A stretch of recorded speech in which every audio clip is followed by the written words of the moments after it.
warahmatullahi wabarakatuh. Para pemirsa HMF Streaming dimanapun Anda berada, semoga Subhanahu wa Ta'ala memberikan rahmat kepada kita semua. Alhamdulillah, kita sekarang berada di dalam bulan Sya'ban 1400 Hijriah, dan sebentar lagi kita akan masuki bulan Ramadan. Semoga Subhanahu wa Ta'ala menyampaikan umur kita sampai kepada bulan Ramadan. Allahumma barik lana fi Rajab wa Sya'ban wa ballighna Ramadan, amin. Pemirsa rahimahullah Subhanahu wa Ta'ala, di bulan Sya'ban yang mulia ini Allah Subhanahu wa Ta'ala membukakan pintu rahmat dan ampunan yang selalu luasnya. Karenanya dianjurkan untuk memperbanyak ibadah sunnah sebagaimana puasa sunnah dan juga ibadah-ibadah yang lain. Selain puasa, menghidupkan malam-malam di bulan Sya'ban juga sangatlah dianjurkan, khususnya malam nisfu Sya'ban atau malam pertengahan di bulan Sya'ban. Maksud menghidupkan malam ini ialah memperbanyak ibadah dan melakukan amalan, baik itu amalan yang biasa dikerjakan, maka Subhanahu wa Ta'ala akan mengampuni dosa-dosa orang yang minta ampunan pada malam itu, mengasihi orang yang meminta dikasihi, dan menjawab doa mereka-mereka yang meminta ke Subhanahu wa Ta'ala. Setidaknya ada 3 amalan yang dapat dilakukan di malam nisfu Sya'ban. Sayyid Ma'al Al-Maliki dalam kitab beliau Mada fi Sya'ban menyebutkan ada 3 amalan yang dianjurkan kerjakan pada malam itu. Yang pertama adalah memperbanyak doa. Diriwayatkan bahwasanya Rasulullah sallallahu alaihi wasallam bersabda, "Allah Subhanahu wa Ta'ala sama'id dunya alladhi nisfi min Sya'ban fa yaghfiru bi kulli syai' illa li rajulin musyrikin aw rajulin fi qalbihi sya'na'u." Ya, artinya Allah Subhanahu wa Ta'ala menurunkan rahmatnya kepada bumi di dalam bulan Sya'ban, maka Dia akan mengampuni segala sesuatu kecuali dosa orang yang musyrik yang dalam hatinya simpan akan kebencian maupun kemunafikan.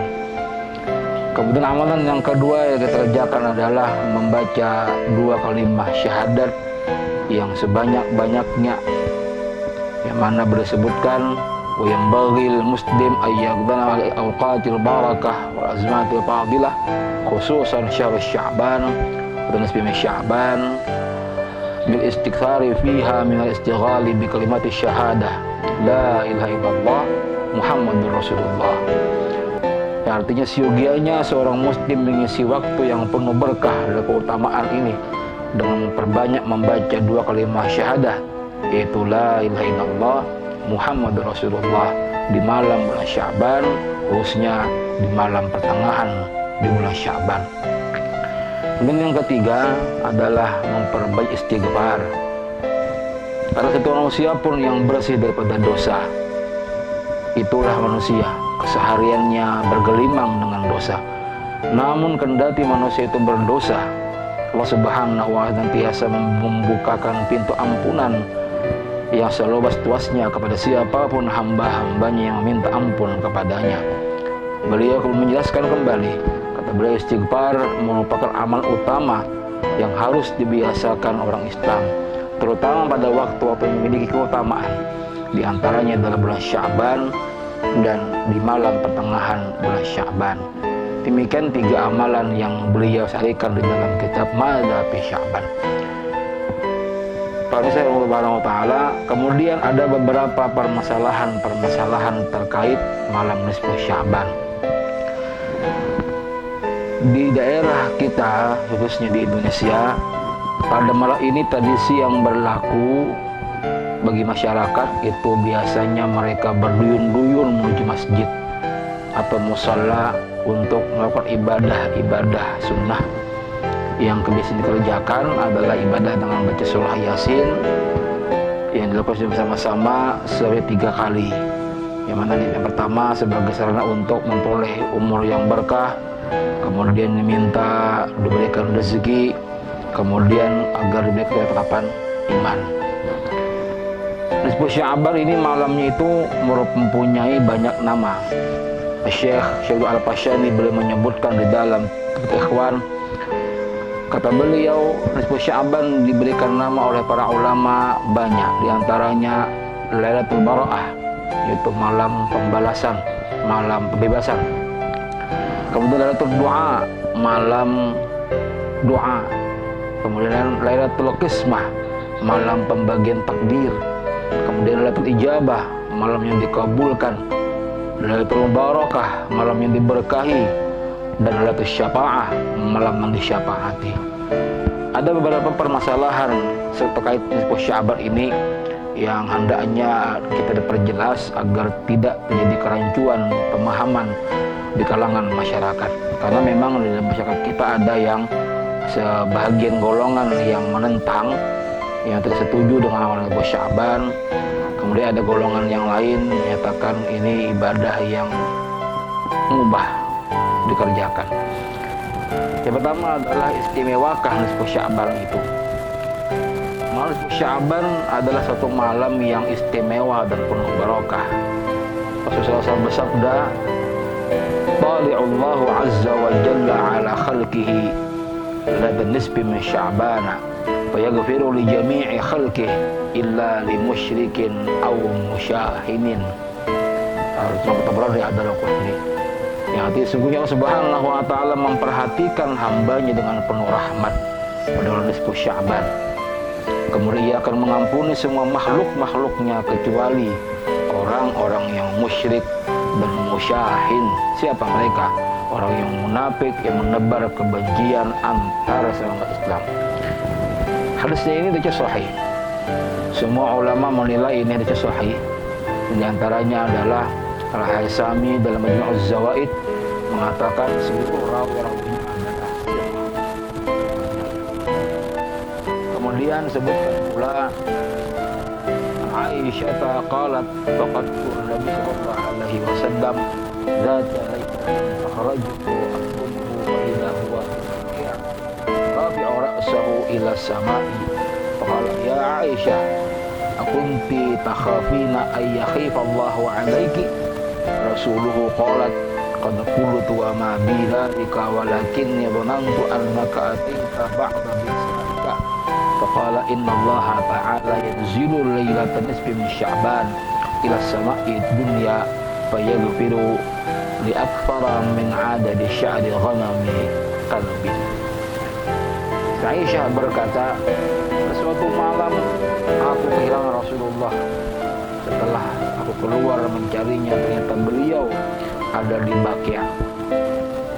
Seraya menengadahkan kepalanya ke langit, beliau berkata, apakah kamu takut Allah dan Rasulnya mengabaikanmu? Aisyah menjawab, saya tidak memiliki ketakutan itu, wahai Rasulullah. Saya kira engkau menguji sebagai istri engkau. Nabi menjawab kembali, sesungguhnya rahmat Allah turun ke langit yang paling bawah pada malam Nisfu Sya'ban, dan ia mengampuni dosa-dosa yang melebihi dari jumlah bulu kambing nisfu qalb. Bani Kalb ini adalah suatu bani kabilah yang terkenal memiliki kambing sangatlah banyak. Tirmidzi dan Ibnu Majah. Inilah hadis yang mengatakan merupakan sebuah hujjah untuk membantah anggapan sebagian orang yang mengatakan bahwa tidak ada dalil kuat tentang keutamaan malam Nisfu Sya'ban dan keutamaan Al-Wali. Kemudian Ibnu Rajab mengatakan bahwa Imam Syafi'i menyebutkan malam Nisfu Sya'ban adalah malam yang mustajabah selain malam Jumat, 2 hari raya dan awal bulan Rajab. Dia juga mengatakan bahwa Nisfu Sya'ban diperlakukan khusus oleh para tabi'in dari penduduk Syam, penduduk Palestina. Nah, inilah yang kemudian menjadi dasar, menjadi awal bagi mereka yang mengerjakan ibadah di malam Nisfu Sya'ban. Kemudian yang kedua, menghidupkan malam Nisfu Sya'ban. Karena malam Nisfu Sya'ban adalah malam yang mubarakah dan mustajabah, maka menghidupkannya dan melakukan qiyamul lail dalamnya merupakan perbuatan yang sangatlah baik dan akan mendapatkan pahala yang besar. Saya bersabda, idza kanatil lailatu nisfu min sya'ban faqumu lailaha wa sumu nahara, rawahu Ibnu Majah. Jika datang nisfu Sya'ban, maka lakukanlah qiyamul lail dan berpuasalah pada siang harinya. Memang hadis ini ada mengatakan hadisnya dhaif sampai kepada sahih. Ini para ulama masih memberikan koridor apabila suatu hadis itu dhaif tapi masih ada fadhil amal, bukan pada perkara yang tentang tauhid, maka masih boleh beramal dengan hadis dhaif sebagai fadhil amal.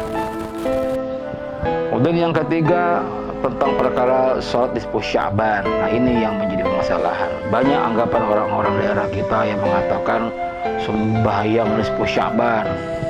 Nah, padahal memang tidak ada dalil khusus yang mengenai sholat nisfu Sya'ban. Oleh karena itu, jika hendak sembahyang nisfu Sya'ban, maka cukuplah dengan kita beribadah sunat saja, dengan ibadah sholat hajat atau sholat taubat atau sholat tasbih.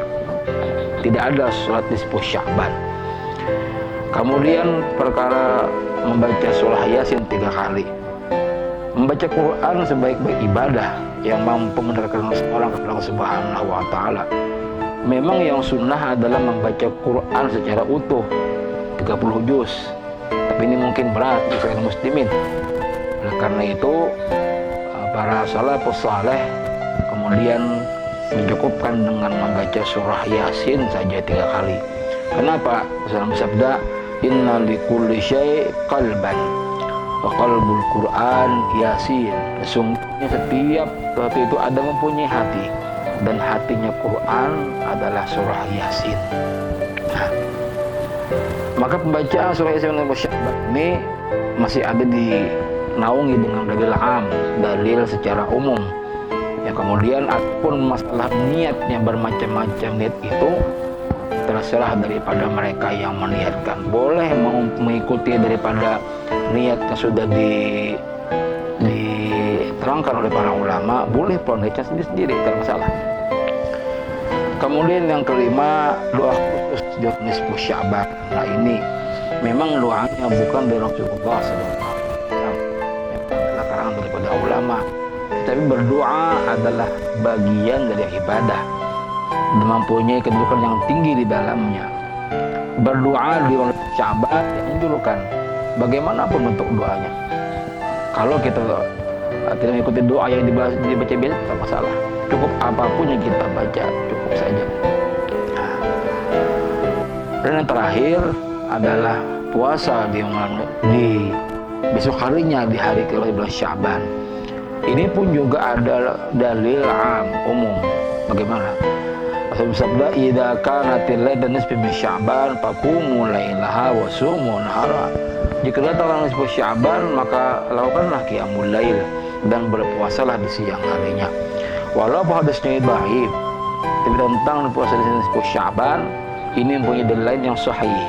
Di antaranya Ani bin Abbas radhiyallahu anhuma kan Rasulullah sallallahu alaihi wasallam la yuftara ayyamul bis bi hadri wa safar. Seseorang tidak berpuasa di bulan Bid dalam keadaan hadir dalam perjalanan. Jadi masih kita ternaungi dengan dalil puasa ayyamul bid di hari ke-15. Jadi alangkah baiknya berpuasanya di hari ke-13, 14 dan hari ke-15. Ini terlindungi dengan dalil am tadi. Ya. Demikianlah beberapa amalan yang dapat kita kerjakan dan beberapa permasalahannya. Adapun mengerjakan secara beribadahnya berjamaah dengan imam, dengan jamaah masjid, maka para ulama menyebutkan ada perkara yang baik. Tapi kalau dikerjakan sendiri-sendiri pun tak menjadi masalah. Tak menjadi masalah. Karena memang Rasulullah SAW beliau tidak mengerjakan secara berjamaah.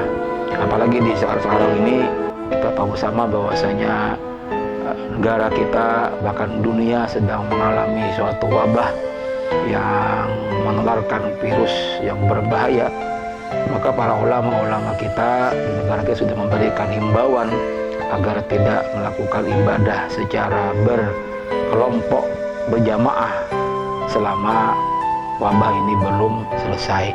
Jadi alangkah baiknya kita mengikuti himbauan para ulama kita agar tidak dulu beribadah secara beramai-ramai, cukup dengan ibadah masing-masing. Dan semuanya mudah-mudahan Subhanahu wa ta'ala menerima semua ibadah kita. Kita jangan berdoa pula mudah-mudahan Subhanahu wa ta'ala menghindarkan kita, segera menghilangkan segala musibah dan wabah di negara kita, mudah-mudahan dilepaskan segalanya. Dan kita mudah-mudahan pula kita ibadah bulan Ramadan dengan keadaan tenang dan damai dalam keberkahan bulan Ramadan. Nah, demikianlah dapat saya sampaikan. Harapnya mohon dimaafkan. Wallahul muwaffiq ila aqwamit thoriq. Wassalamualaikum warahmatullahi wabarakatuh.